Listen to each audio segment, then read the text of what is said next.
wow, that was something. Yeah, that was an insane Champions League match. And that's what we watch Champions League football for. But if you're a Barcelona fan going into this match, it's not preferred. Welcome back to E8 Football. I'm your boy Ethan, and today we are going to review the bad but fun game in the Champions League today between Barcelona and Inter at the Stadio Montjuic. Barcelona, Inter, they draw 3-3. Where have I seen this result before?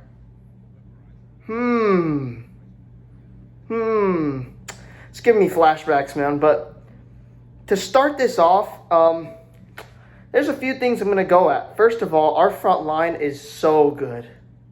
Yamal in this match was untouchable. The guy was on fire. He was scoring banger and assisting bangers. Just an insane game from Yamal. And I'm not the only one who's thinking that, because Yamal has been incredible for his age. There's a reason the reporters for this game kept saying he was 17 years old, because it's true. Him doing this at 17 years old still boggles my mind to this day.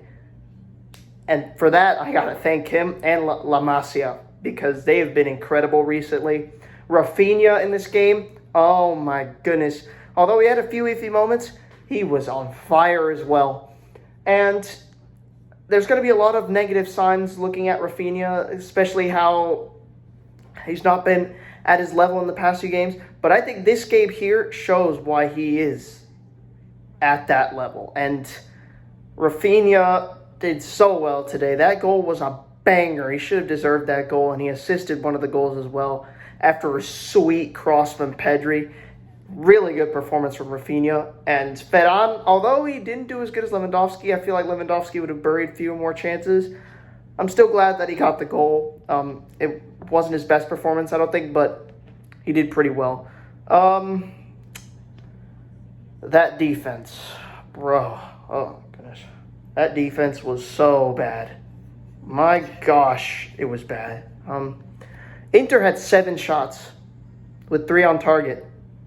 All 3 on target were goals. And it was because of the defense today, which was shocking today. My goodness. This game could have gone either way, genuinely. It could have gone Barcelona winning this 7-1, Inter possibly winning this 7-1, because that defense looked absolutely destructive today. It was a nuclear waste dump of a defense today, and it could have been really bad in terms of, we need to go over these corners now. I didn't think Barcelona had these problems with corners until the past few weeks, because we've been conceding so many goals from corners, and we conceded 1 against Madrid, we conceded 2 in this one, and it's just, you got to go by the book. Those are textbook goals that you're conceding in a really important Champions League match. It's a Champions League semifinal. You cannot be conceding goals off of corners. Don't turn into Manchester United, because, geez, it was really bad. The first goal was just bad on the defense. Inigo Martinez, terrible. Gerard Martin again. What are you going to do there? Oh, yeah, I forgot. Koundé's also hurt now. Fantastic. That's going to be a huge loss. Koundé has been our man of steel over the past year or so, and now he's hurt. So just have to see how that goes. Balde's still out. Lewandowski's still out. And the defense sucked. It was so bad. Half of the time, they just looked like they did not know what they were doing. I'd say the only strong point out of that defense today was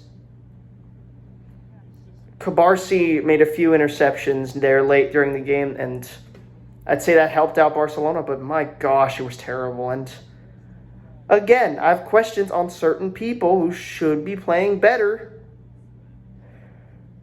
on their side of the field and on the defense. I think our midfield outran Inter's today.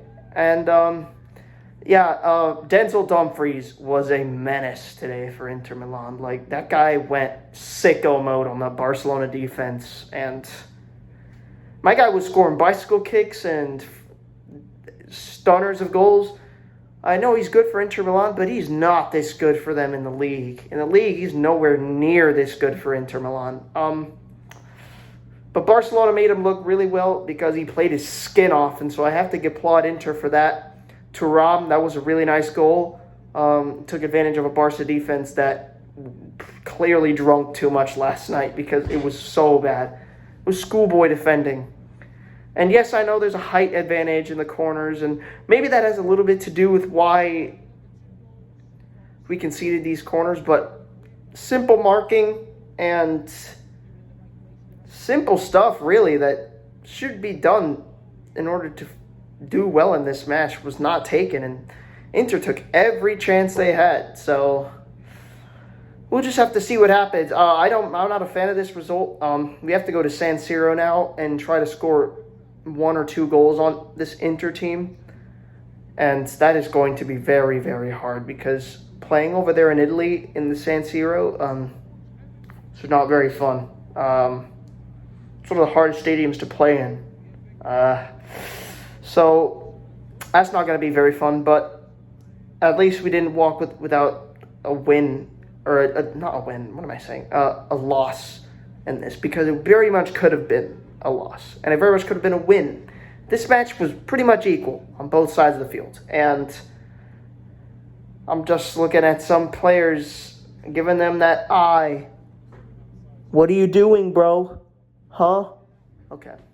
You don't have to see my pimples there. I'll put my face back over here. So we continue on to the player ratings. This is going to be interesting because I think some players had stinkies today. Some people had some stinky diapers and some had good performances. So let's start off with the keeper, Szczesny. Most of those goals he could not have done anything, but I think he could have done something for the last goal. Yeah, the one with the deflection, but it's a deflection, so I'm not going to blame him. I'll just give him a 6. He did clear a few balls out, but he conceded 3. So actually, no, not a 6, 5.5. Koundé, that clearance in the first half was so bad, and it wasn't a good performance from Koundé today. I'm going to give him a 6. I thought he was at least decent from the back, but that's where the good results stop because it's downhill from here. Inigo was a 5.2 today. He was absolutely awful in that back today, and some players have stinkers once in a while, but this was an absolute abomination of a performance from Inigo Martinez. At one point he had to move to left back, and it didn't make anything better because they were just getting more attacks after more counterattacks. It's a 5 for me today for Inigo Martinez.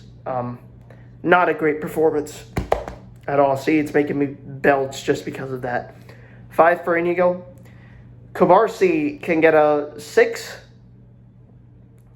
In that first half, he was dreadful, but in that second half, he actually did a really good performance, keeping out Thuram and Taremi from scoring probable goals, making clearance after clearance, and it was really good from him. Slide tackles all over the field, and I think he was our best defender. So it's a 6 for him. Gerard Martin, 5. I'm still not convinced with this guy. He's just not good for Barcelona, and he's not a Barcelona-level player yet. And you can see it miles away.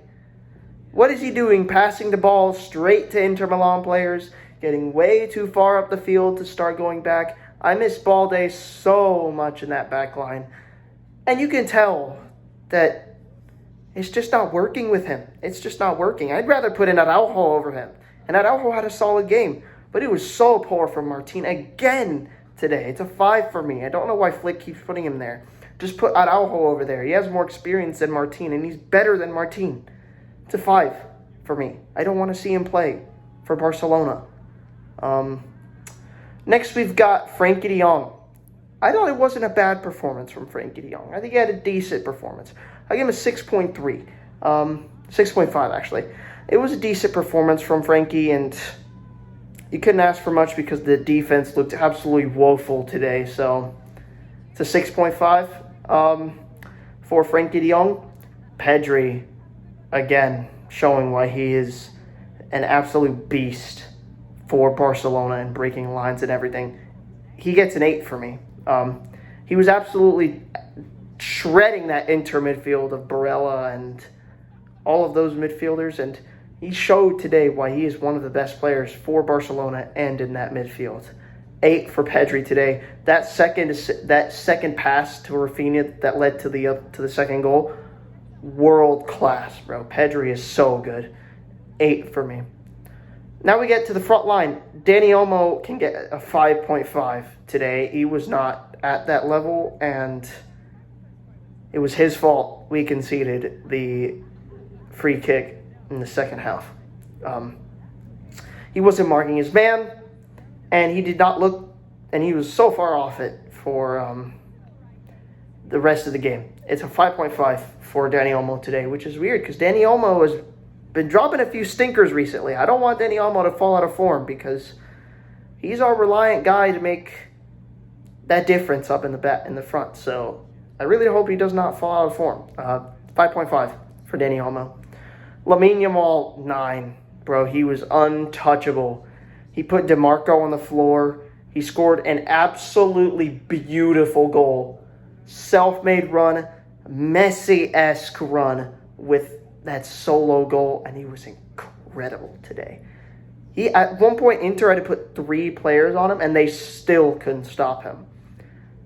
He was just so good today. This kid is something so special for the future, and everyone can see that he's going to become the next best thing for Barcelona. It's a 9 for me. Incredible performance from Lamine Yamal. Rafinha, 7.5. I thought he was really good today. He had an assist, scored a belter from the corner routine that was worked very well for Barcelona. And he looked pretty good today, Rafinha. He did lose the ball a few times, and he did have a few selfish plays that led to Inter attacks or Inter counterattacks. So that's why I'm docking a few off of his player ratings, but it's a 7.5 for him today. He was really well. He played really well today in comparison to all the times before that he's played. Ferran, 6.5. He scored, and I'm happy for that, but he missed a little bit too many chances.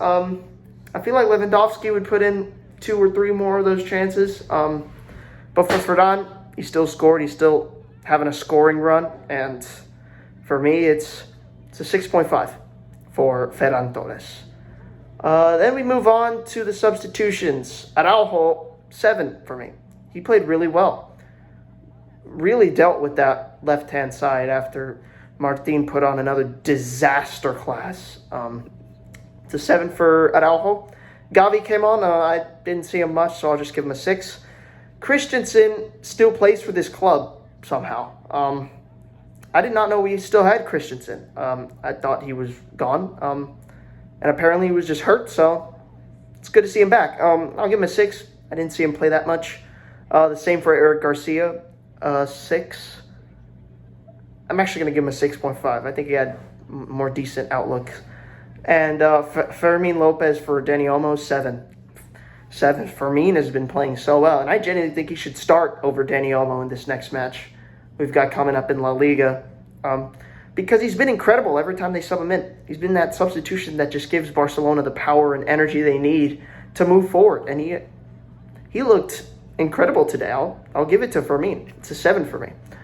And Hansi Flick got that defense. Oh, Jesus, see? That defense is so bad it's making me voice crack over here. Ooh. I'll give him a 6. He got the defense wrong today. You should have put Araujo on for Martin, who's just not doing good for this football club. And other than that, I don't think there's much he could have done.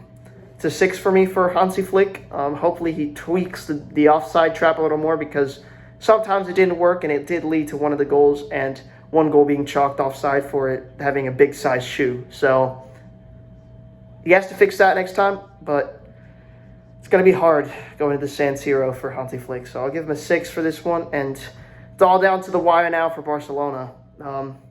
2 trophies on the line, La Liga, Champions League. We need to put in a solid result in the next few weeks to cement our status for both of these trophies. So that'll be it for me today, guys. I hope you enjoyed the video, and I will see you all in the next one. Bye-bye.